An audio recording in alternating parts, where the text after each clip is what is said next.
Sorry sir. ও sorry sorry sorry বলে এইভাবে আর কতদিন করবে তুমি? হ্যাঁ স্যার, আপনি আপনার কর্মচারীর সাথে এইভাবে ব্যবহার কেন করতেছেন? এটা কে? উনি কে? উনি এখানে কি করে?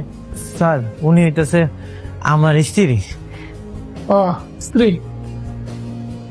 স্যার কিছু মনে করবেন না, আমরা গরিব মানুষ, আমগো তো ভুল ত্রুটি হইতেই পারে। আপনি একটু সুন্দর করে বুঝায় কোন। একেবারে ঠিক বলেছেন। আসলে এই যে অনিক স্যার অনেক ভালো মানুষ, আমি ওনাকে অনেক ভালোবাসি। স্যার আপনি ভুল করতেছেন, ও তো স্যার আমার কর্মচারী। ও কর্মচারী, ও আমার কর্মচারী। অনেক তুমি কি কাজ করো? হ্যাঁ তুমি তো কোনো কাজই করতে পারো না। হ্যাঁ আমি ওকে অনেক ভালোবাসি, তো তাই মাঝে মাঝে আমি ওকে আদর করে ভালোবেসে স্যার বলে ফেলি। এতগুলো টাকা আপনারা কেমনে ব্যবস্থা